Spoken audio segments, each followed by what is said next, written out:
Right. So favor to all and Bosto, be of service to others. That's the best way to do it. And full restoration for all of us. So uh yeah, I tell you what, the world is changing. I can dig it. I see it, but doesn't mean I have to change what's inside of me. I can still love people.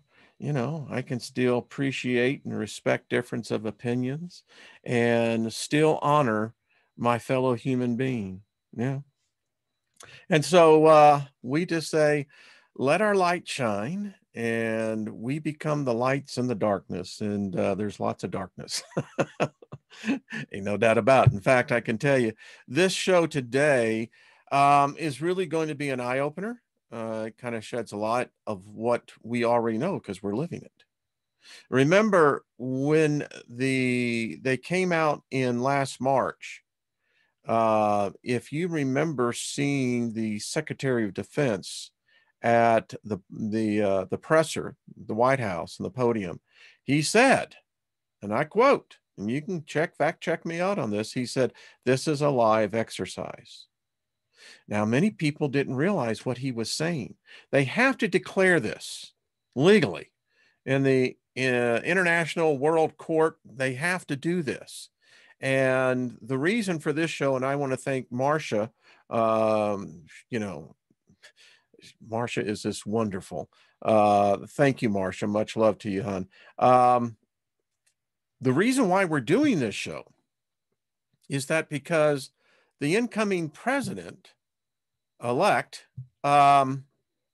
keeps referring to this. And it's weird because, I first heard him say that. And, I even did it go on my, the Steiger perspective. I brought it out and I said, something's weird here. I said, this guy keeps talking about the dark winter. Keeps saying the dark winter. Is he, and I quote, is worse than anything Americans have had to face. Well, if you don't know what dark winter means, you'll just simply say, the guy's talking about, a colloquialism of, making a reference that, it's wintertime and it just seems very depressing. Certain point of view, I can say I can dig that. But then there's the other side. And what I'm going to show you here today is what the other side is.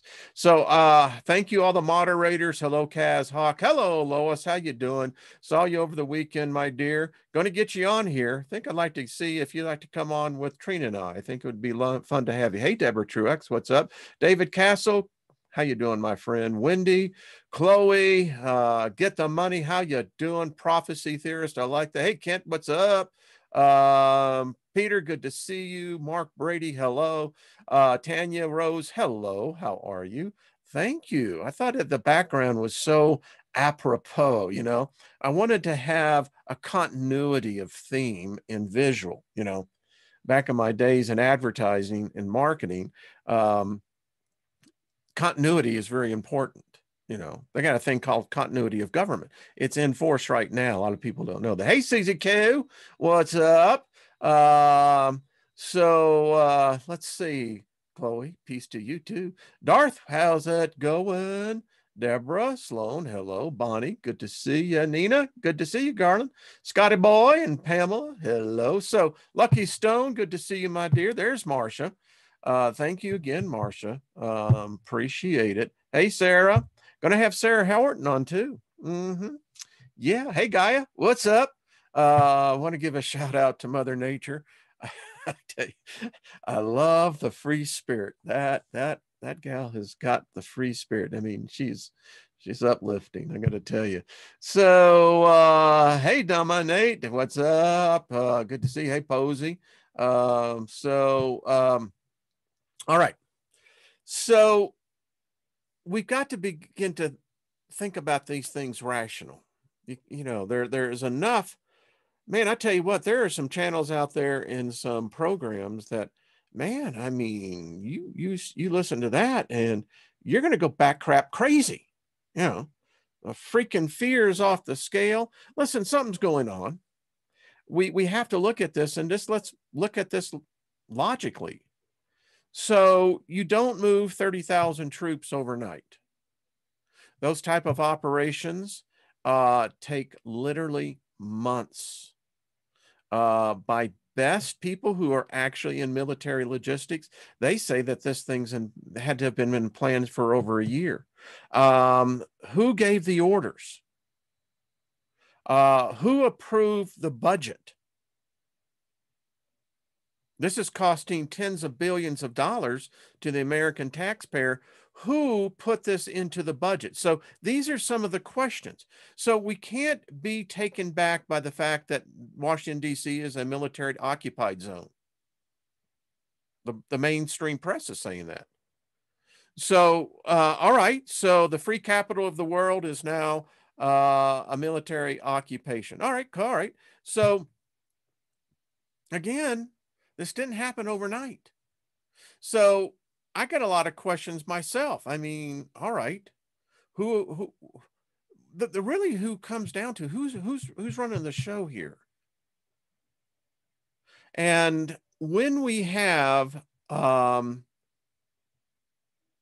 is soon to be the sworn in 46th president of the United States, Joseph Biden, when he keeps referring to something like this, we ought to look into this. And so we are. I'm not going to spend any more time on this. We've got, it's crazy now because, and they're listening to this show. They're listening to all show. Military ops is now, they're on top of this. This is, thank you, Mellow Yellow Star. Thank you. Ivan Maelstrom. Good to see you. Ellen, good to see you as well. So, because apparently so many soldiers inside the green zone have been texting out. Now they're under orders not to. They're confiscating all cell phones, from what my understanding is, because leaks have got out. Someone like me, I mean, I'm just a small time individual that just loves coming with people, meeting and talking about knowledge. Not wanting an agenda. Don't want an agenda. Agendas suck. But when they find out that these smaller channels, along with the big ones, are getting in information from the inside, that's dangerous. And so now apparently there is a purge going on, apparently ordered by the incoming administration. This is weird, that now they're going through what they call, from the FBI calls, deeper background checks. They're concerned that they have ideologues that are conservative in nature, that don't fit the profile, and so those are a threat. Those soldiers are being removed. When they're identified through a psychological profile test that's taking place right now, they will be removed and most likely replaced with someone who scores much higher in the numbers that they want. So this is pretty weird. So let's talk about what we're dealing with here. Let's get right to it. So we're going to be talking about Operation Dark Winter. This was an interesting exercise that took place in 2001. It was focused on evaluating the inadequacies of a national emergency response during the use of a biological weapon against the American populace. The exercise was solely intended to establish preventative measures and response strategies to increasing governmental and public awareness of the magnitude and potential of such a threat posed by biological weapons. And we know that this COVID is, in fact, has been weaponized. It is been manipulated in the genetic labs and released by a foreign country. In this simulation, it involves a localized smallpox attacks. Now, you can put COVID in place of smallpox through this. The simulation was then designed to spiral out of control. I took place in an exercise with the Federal Reserve in what do you do for money supplies in an event like this. So I happen to know very personally a lot in this subject matter. I was in Boston and it was a 2-day event. And it was very interesting. We were in groups and each group had a particular piece. You didn't have the whole thing. You had a particular piece and your pod, your group would then do the analysis and then come up for the recommendations. And then those were channeled into the chain, which eventually came and was synthesized down to solutions. That's how these things work. So this would create a contingency in which the National Security Council struggles to determine both the origin of the attack as well as to deal with the containing of the spreading virus. In this simulation, it is smallpox. By not being able to keep pace with the disease rate of spread, a new catastrophic contingency emerges in which massive civilian casualties would overwhelm America's emergency response capabilities. Well, we found out that this is true. We're living it. We know exactly what they're talking about. The disaster contingencies that would result in the massive loss of civilian life were used to exploit the weakness in the U.S. healthcare infrastructure. It's interesting to me that we've known about these weaknesses in administration after administration, the Bush administration, the Obama administration, the Trump administration, and I guess in the Biden administration as well. These have been serious weaknesses in national security. And you hear the bureaucrats just like, oh, well, what did this happen? Well, yeah. The contingencies were also meant to address the widespread panic that would emerge and would result in mass social breakdown and mob violence. Exploits would also include the many difficulties that the media would face when providing American citizens with the necessary information regarding safety procedures. We have a caravan of 50,000 migrants moving up through Guatemala, Honduras, now entering into Mexico, that this disease. The problem with when you want to change immigration is that when you're doing it in the middle of a pandemic, what you're bringing is disaster to your nation, to your country. I mean, we can't contain it now. The virus is showing to be much more resilient, and we could get into that, but we won't. So we've got real challenges here. The Dark Winter exercise portrayed a fictional scenario depicting a covert smallpox attack on a U.S. citizen.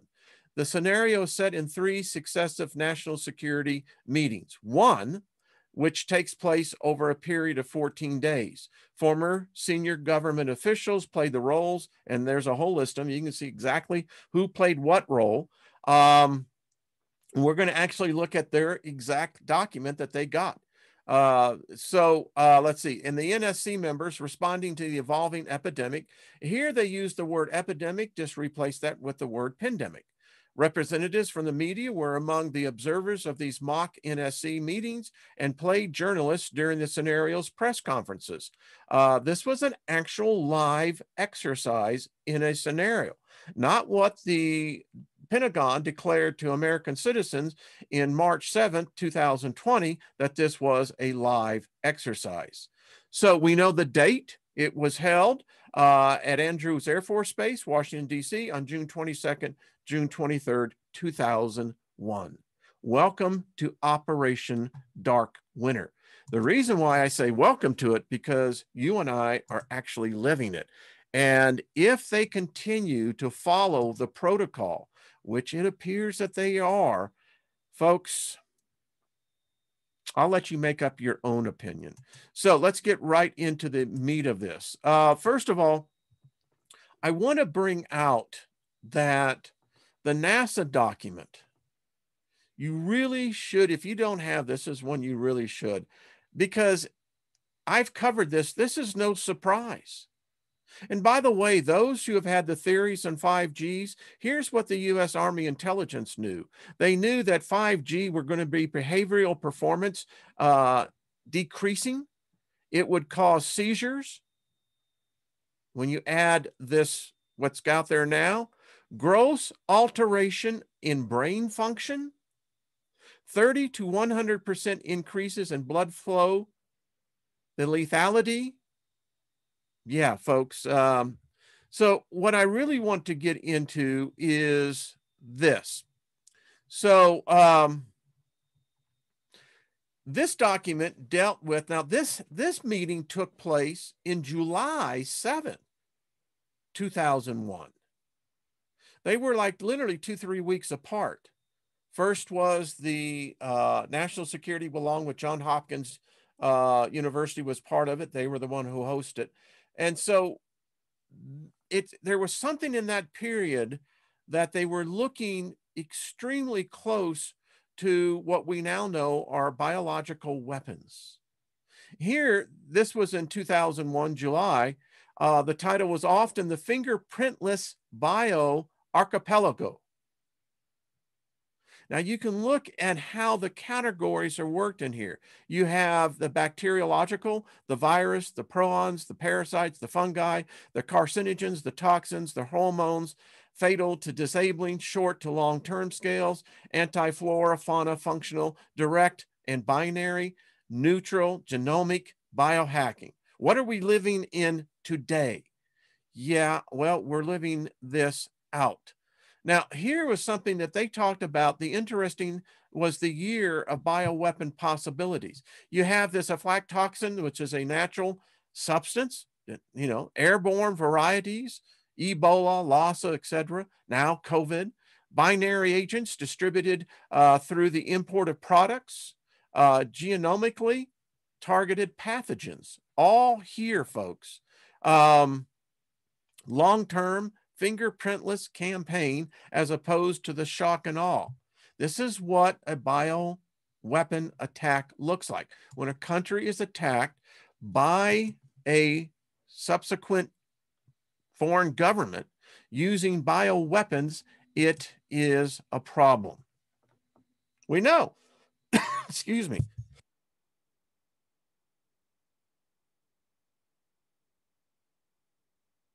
Okay. I have the PDF on this. This one has my notes for this, and I want to get right into it. So this is Darkwater. This is the final script. Understand, this is a script, folks. It's a play that we're now living. This was a bioterrorism exercise at Andrews Air Force Base, June 22nd, 23rd, 2001.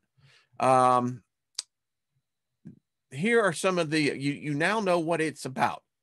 So this was the National Security Council members, and this would have been under the Bush administration prior to 9/11. Members responding to the smallpox crisis, exercising participants were given information about unfolding events in 4 important ways: briefings, memos, newspaper summaries, and video news clips. Now, I've highlighted these points because as we go through this, I want you not so get, you can read this. It's not that difficult of a read. It's 44 pages. You know, this is my copy. Marked all up with my personal notes because it's very, very revealing. And if you have the ability to be able to expand beyond just the words, yeah.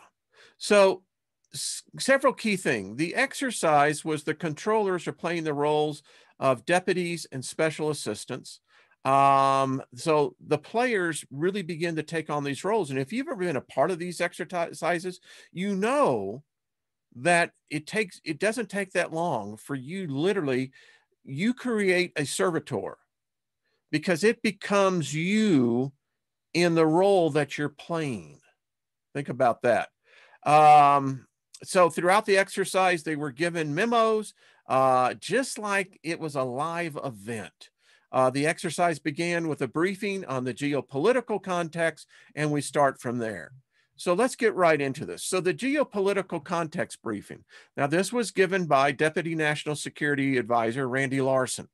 Now, in this case, they're talking about the Asian theater, but remember, China had not moved to take over Taiwan.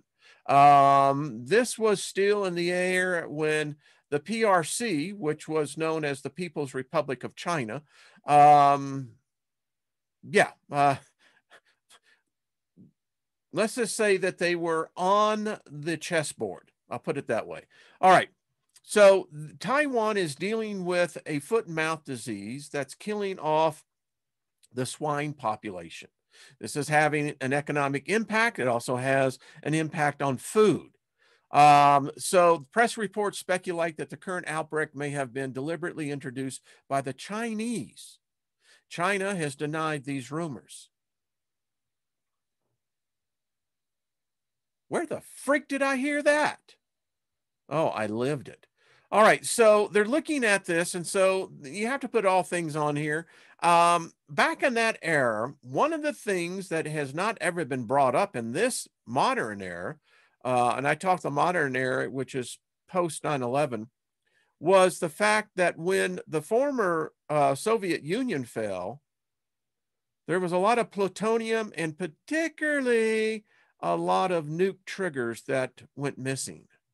Reports have surfaced that Saddam Hussein was involved in this. Iran is involved in this, but the story's been pretty much buried because wherever this plutonium and these nuclear triggers went, yeah, and there's a thing I'm saying on the nuclear thing aspect. So they looked at that and they said, nah. So they began to suspect maybe Iraq because this was pre-invasion.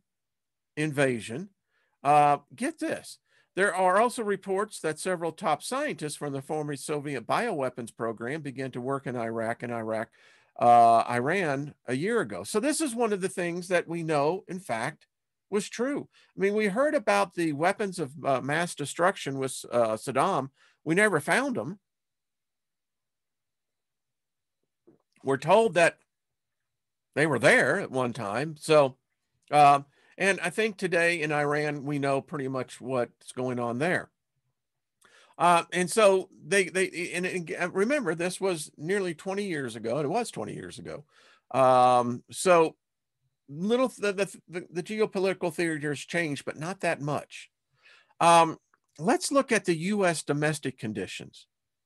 Now, let's go and take a time journey. We're going to go back to 1 year ago today. The U.S. economy was in excellent shape. In this scenario, the winter begins to become particularly severe. Heating oil prices are going up, especially in the Northeast are high. Are these freaking people psychic? Because this is exactly, I checked today, exactly what is going on. Now, this gets really interesting. Here in this imaginary simulation, polls show slim majority of Americans oppose a major deployment of U.S. troops in the Persian Gulf. Well, in the Persian Gulf. Well, we can be happy to know this. There are more troops in Washington, D.C. than there is in the entire Middle East theater. Who'd have thought? The rest of this really isn't, because they get into the whole thing about oil. And trust me, folks, this is going in the next 90, hear me out on this, to 180 days, this is going to become a big, big deal. In fact, I think that this very scenario is about to play out. That's all I'll say on that. All right, so segment one. This is the memo given to the president, the National Security Advisor, Secretary of Health, Human Services, FEMA director. I want to say something about FEMA. FEMA has disappeared basically under the Trump administration, or so it seems. I'm telling you right now, get ready. FEMA is about to come on the scene, and about to come on the scene like many of us for decades have been saying. All right. So in here, this is interesting. So here's the questions that they're putting to the committee. What policies and priorities should be given, let's say in this case, instead of smallpox, the COVID vaccine distribution?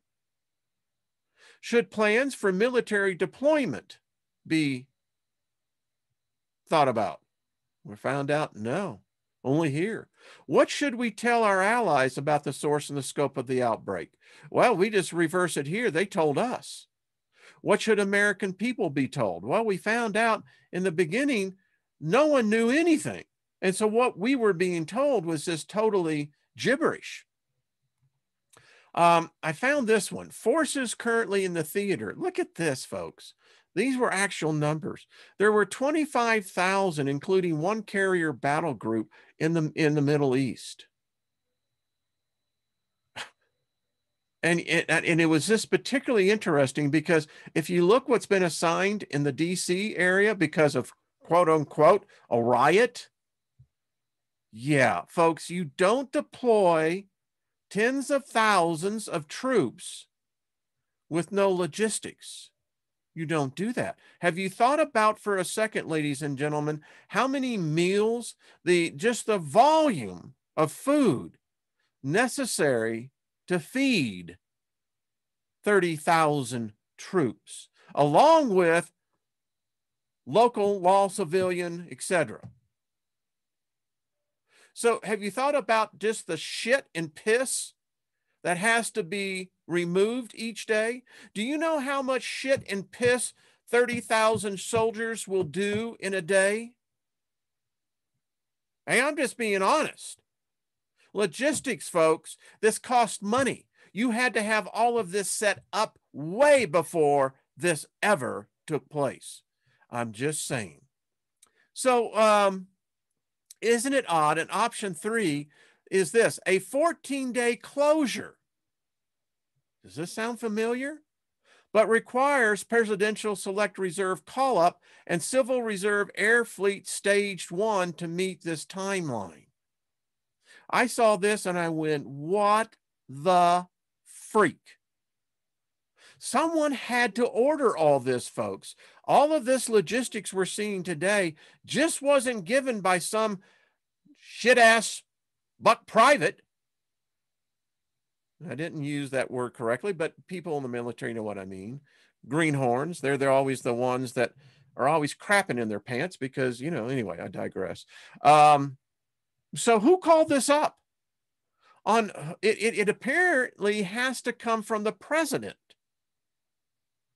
Did President Trump call up the 30,000 troops?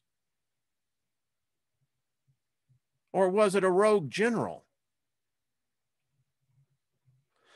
We go on. So here is Senator Nunn played the role as president. Senator Nunn was, I think, from North Carolina or maybe Georgia. I'm not sure. And it's interesting.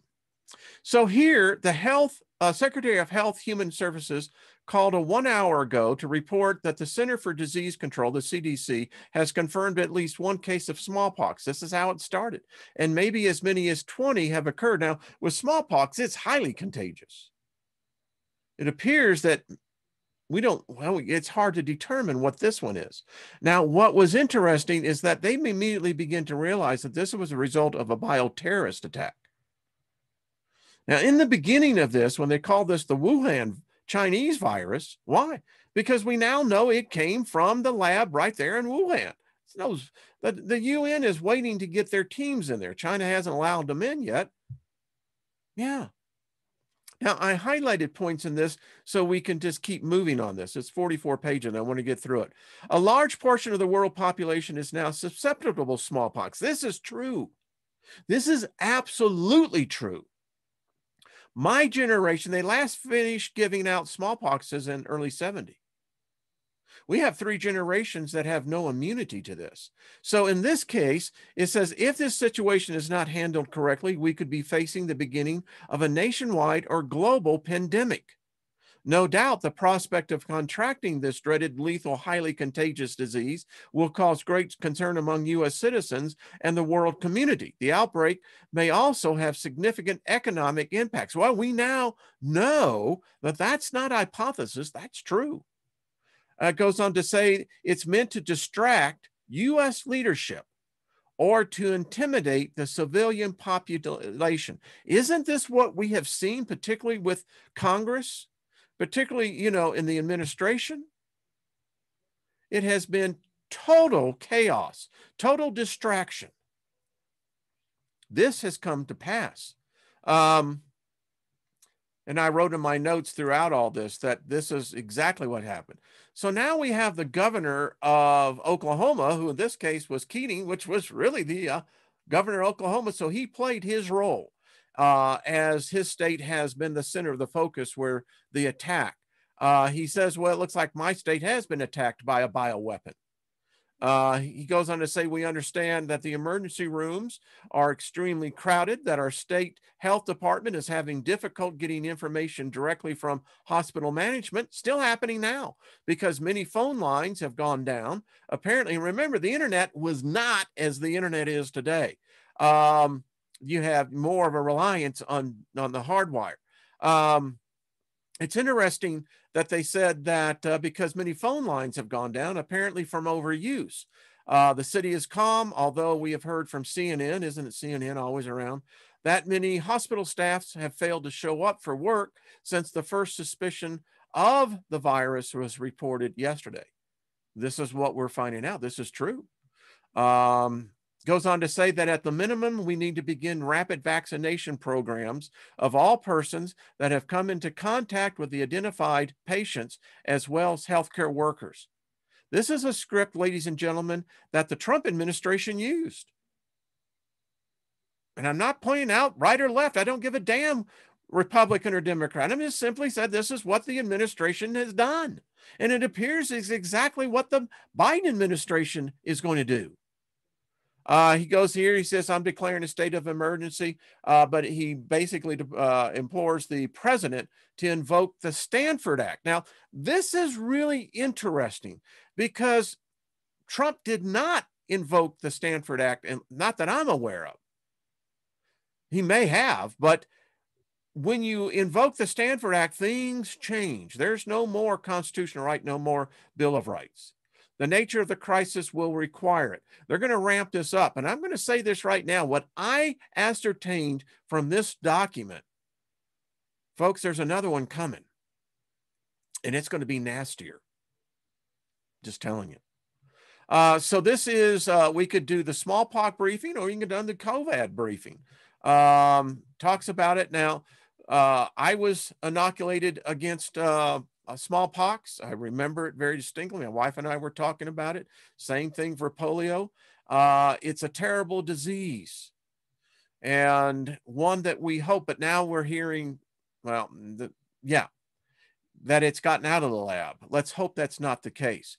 I want to look at this. So on this slide, they talk about close contacts or households and work contacts, healthcare workers. In exceptional circumstances can spread over long distance. Long distance spread usually occurs with cough. They have an outbreak in this case in Germany. Isolation of patients prevents transmissions. Vaccination of contacts can prevent them from developing the disease. So here's what they're realizing. The nurses and doctors today have no experience with smallpox. They don't have any experience. What they're experiencing now with COVID has overwhelmed them. And in cases where you have epidemics of flu, influenza, we've seen what that has done. And so I find it interesting. We're 20 years down the road and we're still dealing with it. But here's the problem, and it is a problem. U.S. doctors and nurses have no experience with smallpox, no means of rapid diagnosis, no treatment available. Sound like COVID? Hospitals have few isolation rooms designed for highly contagious patients. I saw this here, right here where I live in Denver. They turned the convention center into a hospital.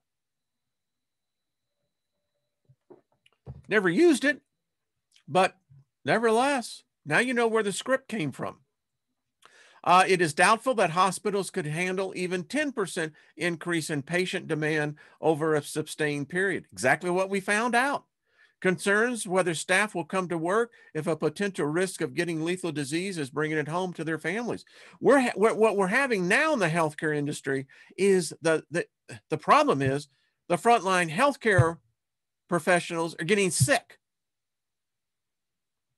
Some ain't coming back. So it goes on to say, no one younger than 30 years of age today have been vaccinated.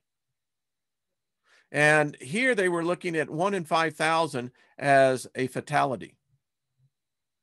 Now, we don't know what it is with COVID. They won't tell us. Well, they won't tell us because they don't know. I really don't think that they do. All right, so I'm going to keep on going through here. This is, like I said, yeah, I remember back in the day. So look at this. Doses released are preliminary shipments made with consensus of Secretary of Health, Human and Services and the CDC director. It's exactly what's happened now. Additional vaccines only to be released pending discussions reached at this meeting. It gets interesting as we go forth. So here is exactly, if you go back and look at COVID, this is exactly the same maps, same scenario, in many cases, the same color. It's a script, remember, folks. So we go on and talk about, they look at the outbreak, accidental or was it intentional? It's the question that's asked right now. Was this accidental or was COVID intentional? In this case, where smallpox, the pox is concerned, there's only one here in the United States and one in Russia. They had problems that they began to realize of how the spread could happen. Here, the FBI is involved to begin to look at how the outbreak began. FBI is working, with public health interviews. They're trying to find out where patient zero. So if you remember the movie Contagion, remember the movie Outbreak. These are all what we call pre-programmed events. Look at this, information to stop the spread of the virus. Today we have turn in your neighbor, identify sources of exposure, activate medical surveillance to identify additional cases. What we're doing now. They didn't have smartphones back then. If they did, they would have had the whole app thing in here in contact tracing. Alert, educate, inform the medical community and the media. And again, if you look at the maps, all of this, again, is a script. Look at what they were immediately recognizing. Protection of healthcare workers, minimize exposure, vaccinate, restrict respiratory precautions, isolation rooms, appropriate handling of infectious materials.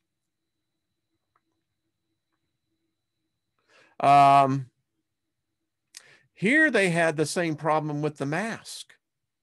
Equipment used to prevent TB, tuberculosis, special masks, gloves, gowns in short supply. Exactly what we found out.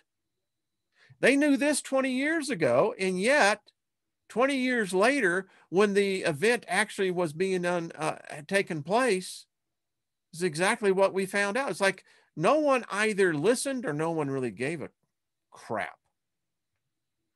Isolation rooms to prevent airborne spread in short supply. They're now saying that COVID can be actually spread from one room to the next.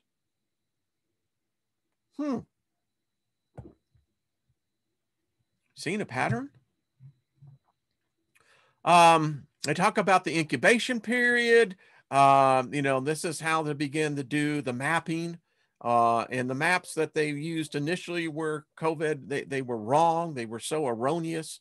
Anyway, so I found it interesting how the FBI approached this. Said here, this was from, in this case was Barbara Martinez. She's the chief of Weapon of Mass Destruction Operation Unit for the FBI. The FBI is the lead federal agency in response to the crisis management phase of bioterrorism and other forms of weapon of mass destruction terrorism. Our primary role is to provide arbitration for the crime, prosecution of the perpetrators. FEMA and HHS will lead consequent management efforts and have already initiated this response. Again, ladies and gentlemen, I found it very odd in the Trump administration, you never saw FEMA activated. I don't know why.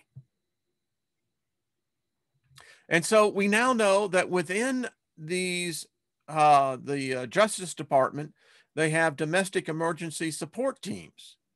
Now, these teams would typically are vaccinated, but here where we had the COVID, you know, again, it deals in, you know, a different variety. I found this one really interesting. So this was given to the DCI, the FBI director, and it talks about specifically former bioweapons, smallpox experts said to be in Iraq. And so this is really interesting because bioweapon terrorism has been, well, it's been their ace in the up their, how do I say this? It's been their ace card. I didn't want to say trump card because people get such a play on that. But they knew the anticipation of a bioweapon attack would be, well, they had projected catastrophic. They were right. Here, the People's Republic of China has announced it is holding the U.S. responsible. And that is exactly what they did. Fact check me on this. This is exactly what they did 6 months ago. Yeah. This is interesting because we look at the cluster, you know, the next word that's taking place now, and it's a mess.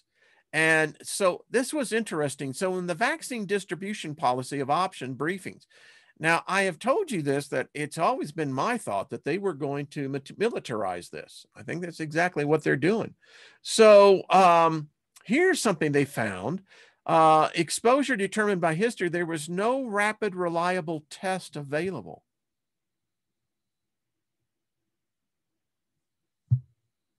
Are you kidding me? Again, the possible serious of the lethality of the disease and complications, 1 in 5,000. Checking on see what it is on the COVID. Look at the decision points, and this is exactly what happened again. National versus state vaccination policy. And here's where they made the mistake. The feds just dumped this on the states, and the states didn't know what the hell to do. That was just you know, they never done this before. And it's a mess. And what you have here is an interesting policy. And I believe you're going to hear this in the months to come. You're going to hear more and more talk about ring vaccination versus mass vaccination. And I'm going to tell you why mass vaccinations don't typically work, because too many get through the screen. But if you do what they call ring vaccinations, and how ring vaccinations work, I am predicting something here, folks. Mark my words. What they have found is that they can open up the large inoculation centers, what they're going to be doing. But the way that to do this is the right way is to do it by family by family.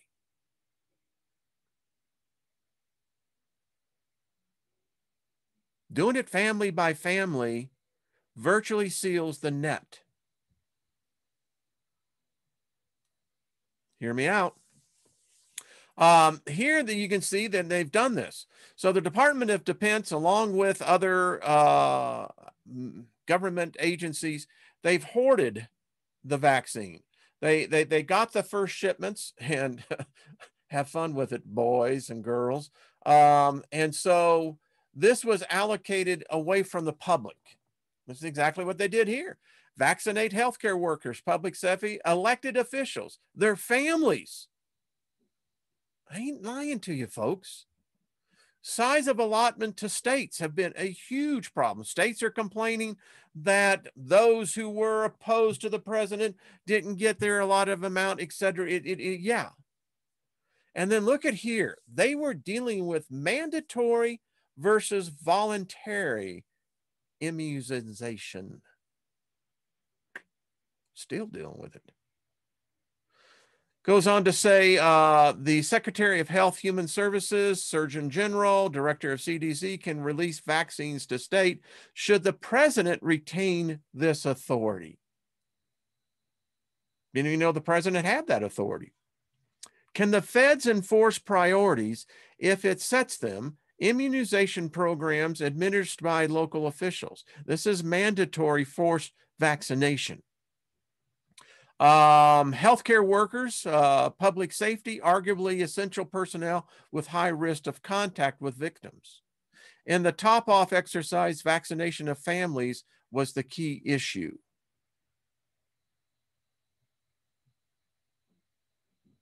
Are you getting it? They will be doing this. Family by family, house by house, apartment by apartment. Mark my words, you're going to start seeing this in the other countries. In Europe, get ready. So the vaccination policy becomes a real challenge here. Decision points, ring vaccination. You see, this is why ring vaccination works. This is where the Trump administration, I'm sure, was hesitant. But here's what the ring vaccination does. Close contacts, healthcare workers, investigators, minimize use of the vaccine. Logistically, you have some personal hurdles, loose and tight definitions. And I'm sure that they have maybe defined these now. It's scary. So when we get into the mass immunizations, they prefer it if adequate a supply. So, it's logistically easier. They say it's a shotgun approach. You may hit the target, may stop the spread, maybe not. Still must do contract tracing. Now that's how the polio went, and the same thing with measles. Measles is highly contagious and deadly. You got 50,000 people coming up through Central America who've never been vaccinated against anything. And they're bringing with them a whole host. And here's the nightmare scenario. Within these 50,000 caravans of these migrants moving up, what happens when you start having the coronavirus and the mutations of COVID-19 begin to mutate with other strains of who knows what? You're unleashing death is what you're unleashing. With ring vaccination, if you get it wrong, people die because you missed. Mass immunization may reduce public anxiety. Recent meningitis outbreaks, 1 to 3 people get sick from every contact, creates great public anxiety. Now, having been a survivor of spinal meningitis, I can tell you, I had the CDC all up my rectum and everything else. When I was in Knoxville, Tennessee, when I came out of the coma, I was in, you couldn't get into my room unless you were in a biosuit. I'll put it that way. I know about these policies and I know what they can do. I mean, yeah, anyway. Deputy committee recommendations on disease constraints, isolate patients, dedicated centers, dedicated isolation in hospitals, contacts, vaccines, stay at home, fever watch, a fever, move to treatment centers. Sound familiar? Vaccination, isolation, not forcibly imposed. That's where we are right now. Minimize gatherings, close schools in affected states. Now, this is what they screwed up in.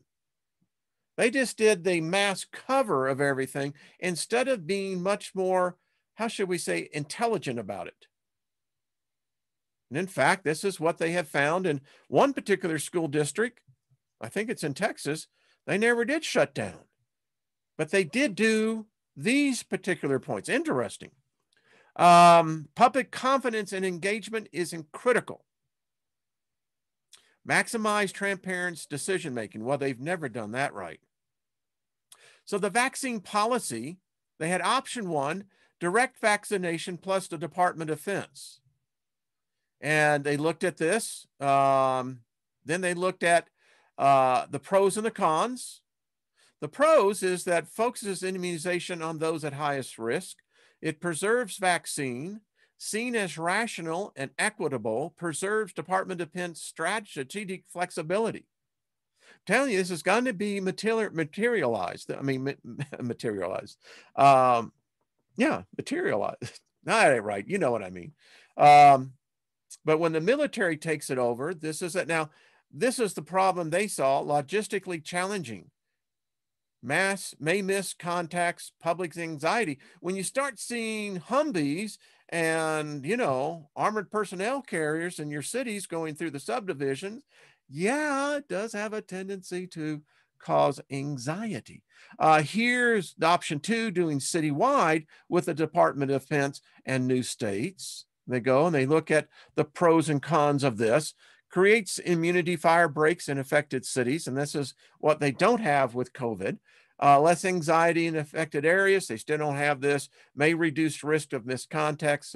Preserves, again, the Department of Defense. Cons: cannot continue policy for additional cities. It gets to be a problem. Then they have option 3, and what they found out that, and here's exactly what they found the problem was. They didn't have enough vaccine. So in order to carry out these strategies, you have to have the supplies. They don't have the supplies. Let's continue on. So get this. This is the Deputies Committee's recommendation to the president when he addresses the nation. Facts as available to the government. Now, Trump tried to do this, but again, it was so chaotic. All the information was wrong. Remember, you had the Surgeon General, you had the chief guy up there with the CDC as well saying masks don't work. Don't wear them. They are going to be a health problem. The reason why masks don't work is that because you're going to build up these toxins, bacteria into the mask, and it's going to be breathed back in. Hey, that's not propaganda. That's what they said. But now everybody's masked up. Federal roles and responsibilities, they were still trying to define this. State roles, they're still defining this. What the public should do, clarify American response to the incident if this was, in fact, a bioweapon attack. So, get this. They realized that the hospitals overwhelmed, care suffering. They knew that there were going to be, particularly with the elderly. It went on to read, as tens of thousands of ill or anxious persons seek care around the country, hospitals in mostly highly infected states face desperate situations. Doctors, nurses are scarce and exhausted. Many hospital employees are not showing up for work for fear of contagion. Employees who do not report for work must struggle to get through the crowds. Most hospitals report grossly inadequate supplies and insufficient isolation rooms to care for patients with the pox. Some hospital in Pennsylvania reportedly faces imminent bankruptcy and possible closure as the need to care for floods of anxious patients interrupt normal revenue streams. Now, what they do, the federal government is now paying hospitals for each COVID death. So technically, there's a bounty on our head if you get sick. This is the truth. This is not conspiracy theory. This is how it works. That's why you don't see any more deaths of flu. You don't see any more deaths of heart attacks. You don't see any more deaths of cancer. They're all COVID related. Why? Because if the hospital put down that it was cardiac arrest, they don't get paid for that. But if the cardiac arrest was a complication of COVID, well, then they get paid. And I think the price is, I've heard something ridiculous. I've heard the amount is near $12,000 per COVID death in a hospital. You can see here, they knew that, and it's happening now because people are anxious. They want to, they want to protect themselves. Mother pleads for vaccine as supply dwindles. Violence breaks out at vaccination sites. Borders closed to U.S. trade and travelers. Sound familiar? Government responses criticized. Governor considers closing stores to halt disease spread. Merchants anxious about holiday sales. We lived it, still are. Look at the service industry is decimated. It's going to take, some estimates are at least a decade to get back to what it was pre-pandemic declaration. Here was a big problem. They knew that this was a problem. And look at what else is here. Hello, New Mexico. Food shortages in some cities. Many restaurants close. They were forced to close. And in the idiocy is that you say, well, what we can do is open the restaurant for 25% capacity. No business can operate in 25%. The idea is the business is to operate at full capacity. Now, I was in the restaurant industry, worked with the group that actually developed the first pay at the table application. Know something about that industry, and I'm telling you, it's never coming back. Department of Defense reluctant to release assets for civilian use. This is exactly what's happening now. But we're spending tens of billions of dollars in the occupation of Washington, D.C. Sure. In here, National Guard invaluable in crisis. Special teams of little use. The National Guard has performed critical services in all states affected by the crisis, from establishing communication links between hospitals and public agencies. They did not do this time. I don't know why. They should have. To delivering vaccines, to providing security at emergency rooms overrun by anxious patients. The Guard has played many vital roles, but the specially trained teams designed to respond to chemical and bio attack have found little call for their expertise. Why? The horse is out of the barn.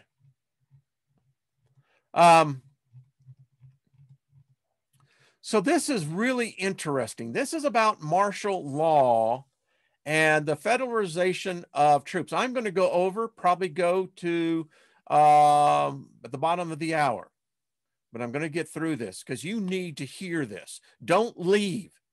You need to hear this because this is the law. This is what's coming down. Get ready. So, emergency legal authority. Federal role in disaster relief. The Stanford Disaster Relief and Emergency Assistance Act, called the Stanford Act. If the states request federal assistance, the president may declare a national emergency for mobilization of federal resources in support of states' efforts. Aid, i.e. vaccines, may not be distributed in a discriminatory manner. I suspect the incoming administration will, in fact, invoke the Stanford Act. 2, the use of federal troops for law enforcement purposes. Today, 2,500 National Guards or Army troops were federalized on the state capitol. The Posse Comitatus Act. You ready for this? Army and Air Force may not be used for law enforcement. Department of Defense policy extends the prohibition to Navy and Marines. The National Guard in state status are not covered by the Posse Comitatus Act. Federal troops includes federalized National Guards. That's exactly what they did today.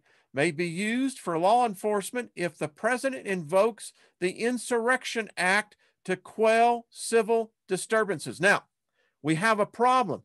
Who gave the authority today to deputize, federalize these 2,500 National Guardsmen?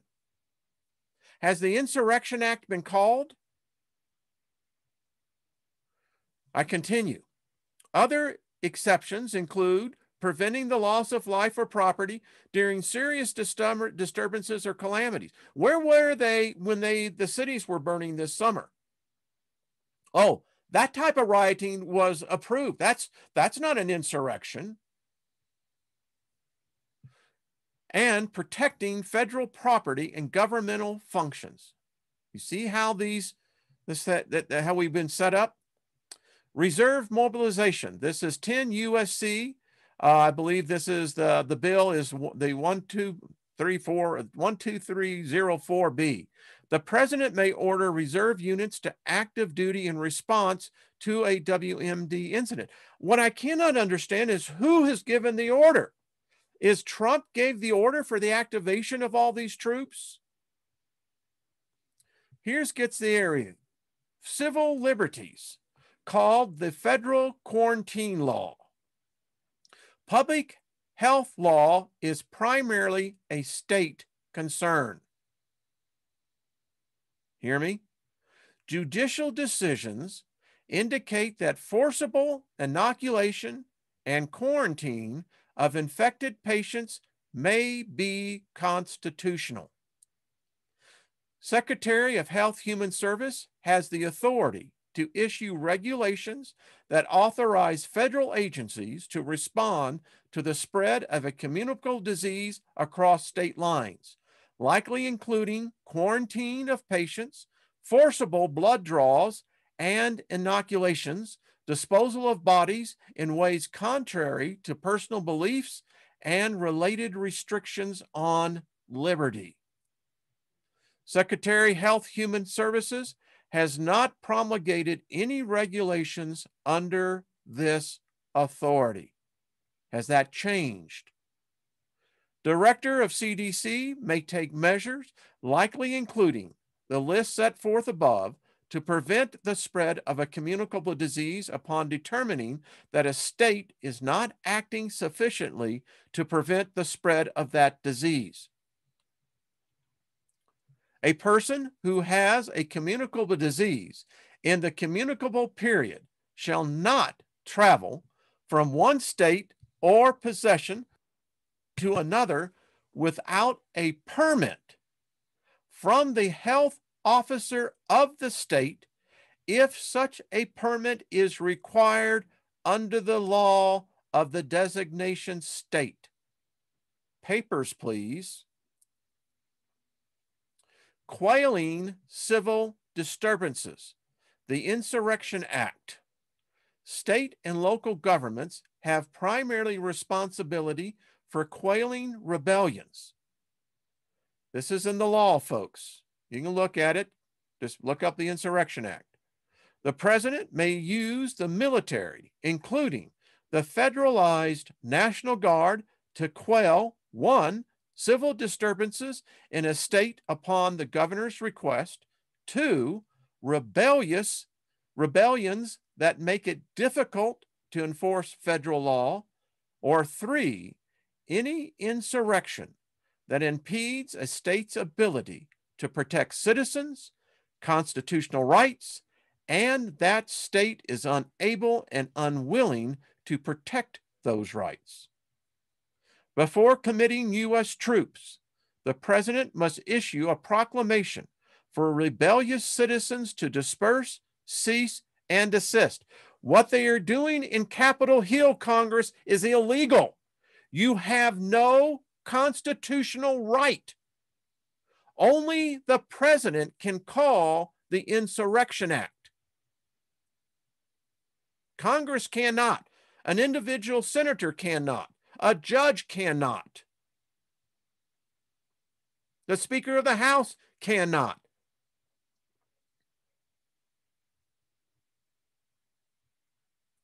Now, this is where it gets a little greasy. Some government attorneys believe that the Insurrection Act is subject to a very liberal interpretation. That's an oh shit, oh shit, oh shit.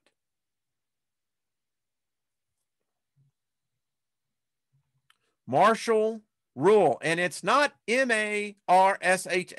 Come on, folks. Don't make yourself look bad. Martial law is spelled M-A-R-T-I-A-L.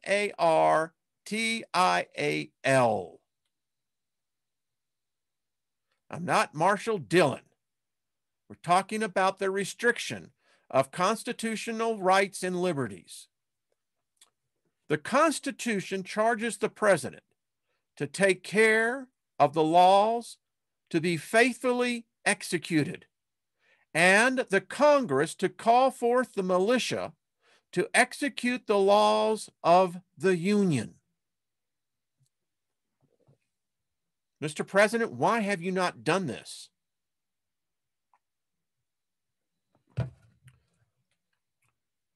Article 32 CFR 501.4.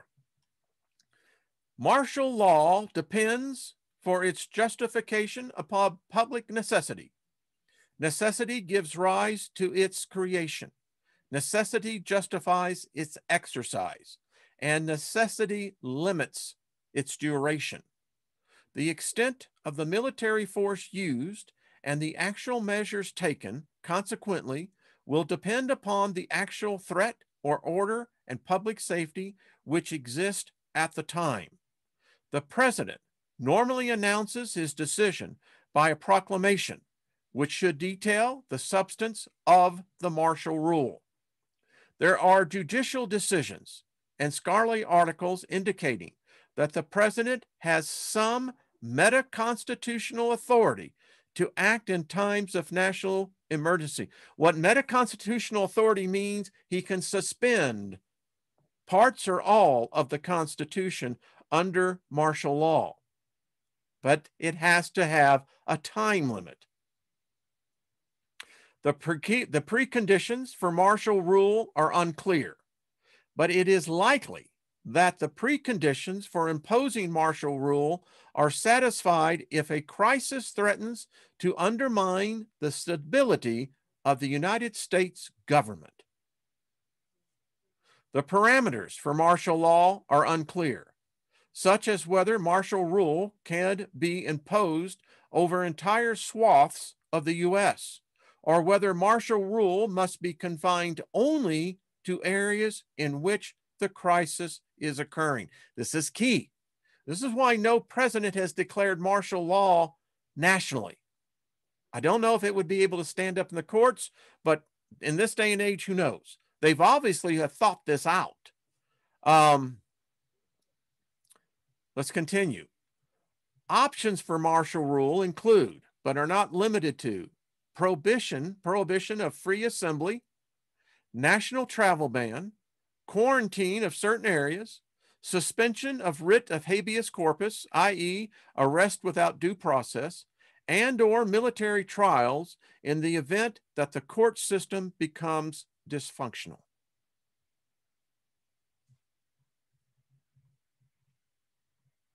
Finally, given the vaccine shortage, how can the spread of smallpox, they went on to contain it, how can we best balance the disease by containing it, economic disruption, and protection of civil liberties? Should National Guard troops be federalized? Well, we found out the answer of this, folks. What federal action should be taken in order to care for the sick? You see, the problem now, they've given immunity to the manufacturer. They've given immunity to the states, and they've given immunity to the United States government. So if you become sick from this thing that they're giving people, you have no recourse to sue. If you can't work, who's going to pay your rent, your house, your food? What additional assistance can the federal government provide to states? What should American people be told? Do you see what's happened here? So, as you can see how the map developed, it's the same maps, folks, all the way across the board. And they went on and they knew that the medical system that was set up in the United States could not handle a pandemic. They knew it. Insufficient hospital rooms, isolation rooms, vaccine, how do you, the proper distribution, how do you really get everyone inoculated? Since, this has not been done for decades, nearly 50 years. FEMA remarks, and I'm telling you, FEMA is going to get involved in this. In the number of states, the National Guard is being used to support the struggling healthcare system. Guardsmen are delivering food, critical supplies, and maintaining security, in this case at hospitals, but are insufficient numbers to do that is required. FEMA has been receiving disturbing reports from many parts of the country that medical care for non-smallpox-related illness is being significantly disrupted by the pandemic. This is exactly what is happening now. Exactly. Citing growing shortages of medical supplies and increasingly dangerous conditions, Many states have closed schools, prohibited public meetings. Some states have closed transportation links, including airports. Patients and contacts in their homes, getting food and appropriate medical care, all affected, is proving difficult. Talks about, in this case, 20 hospitals closed their door. And as we continue looking at this, we now know that this exercise has addressed everything that we are seeing here today. And again, don't take smallpox and just put COVID in there. And here they knew that the patients, the non-smallpox patients who were left hospitalized or too sick to move, this was a compounding problem, and it's a compounding problem now. It basically comes down to this. The recommendations within this, and if you want this document, I'll be more than happy to send it to you. It's one you should have so you can keep the idea of what is taking place. The final part of this is the recommendation. This is the one that really disturbed me. And I fully anticipate that this is going to happen. The evidence available does not rule out a second attack. We were attacked by China. I know they don't like to hear that, but that's what happened. It came from them. And they also knew that the crisis is causing grave economic danger to U.S. businesses and investors.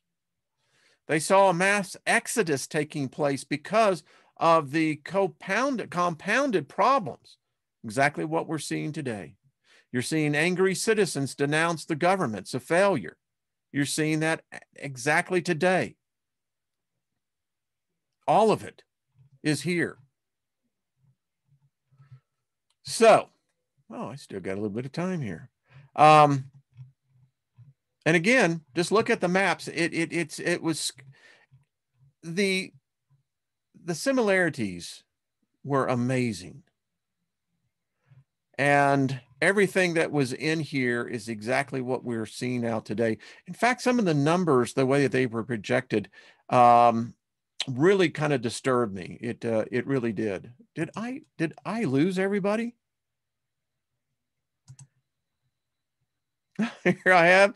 And so you have been hearing me. I'm sorry, I didn't even see that. Don't know why it didn't. Anyway, here's the document. If you want. You've been listening to me as I've been reading this. I apologize. I did not see this. I get so involved in this, but everything that I've read to you is here. So you can just get it and you can now have it for yourself. So anyway, there you go. It's, again, here's the document. As he holds it up. Hey, man. There we go. So now you can see it. And check it out. It's amazing you've listened to me because I was reading it, but that's cool. It is necessary to be gotten out. It's laid out there. I mean, I don't know how you cannot correlate the two. And I thought it was important to hear exactly what the law has to say about martial law.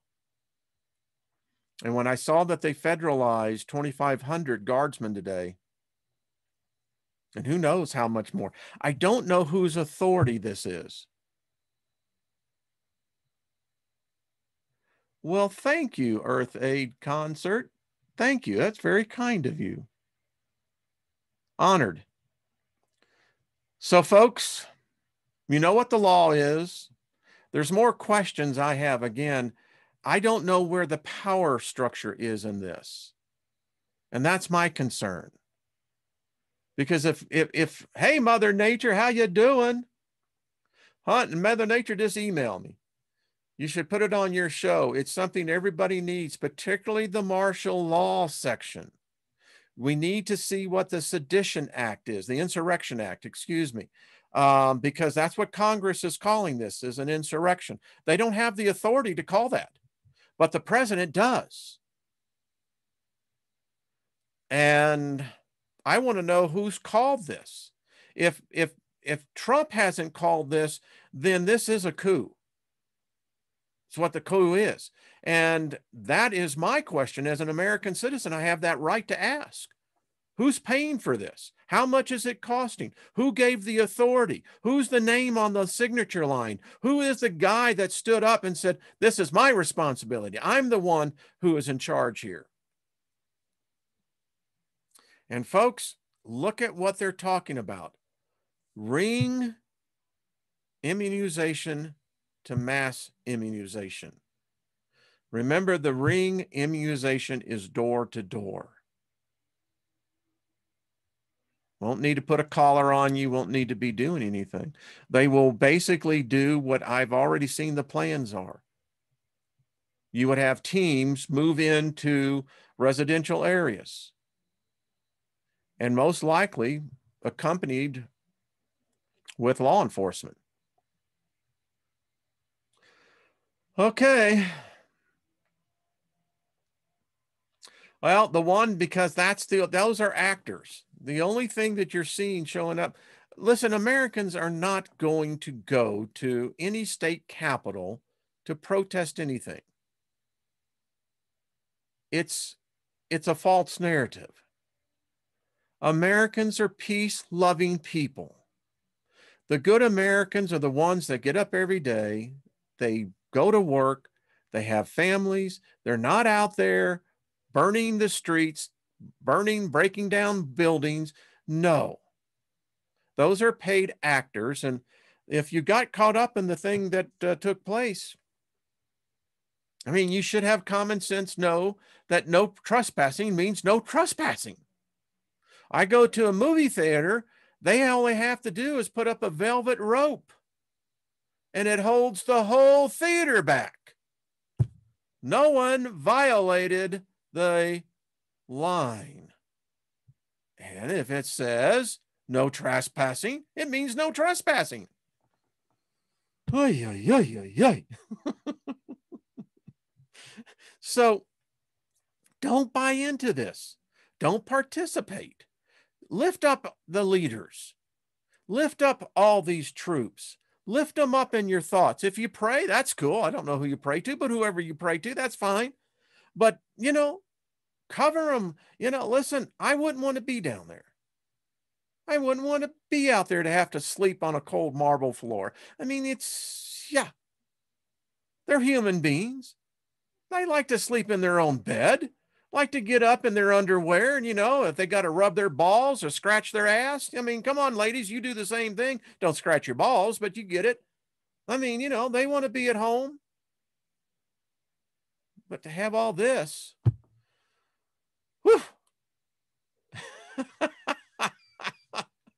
Buffalo, New York Skywatcher. Oh, I love it. So anyway,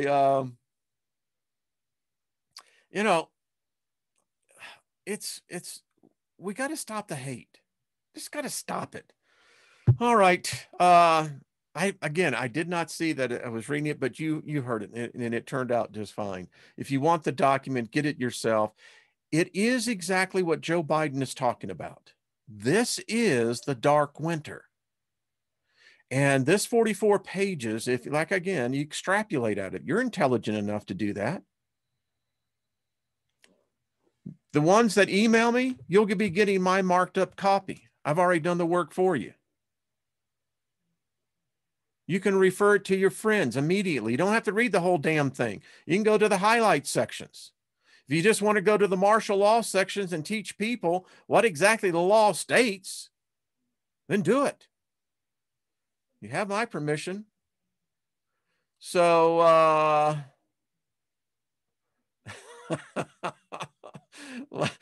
some of y'all are just really funny. Listen, we got to laugh a little bit. Come on. Yeah. Bob Kathy, yeah. Listen, we all do it. Don't tell me you don't. We're all human, and we just got to realize that we're all human. None of us have gotten it perfect. There's just different degrees, right? All right, folks. Thank you all. Been a far out, nearly hour and a half. Been a little bit long. Tomorrow, Trina and I will be on with a second look. Don't know what we're going to talk about. We may have a special guest.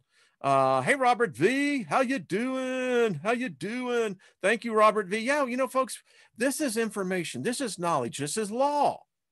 And if you can quote law and you can actually quote the section of law, you're not a dumbass.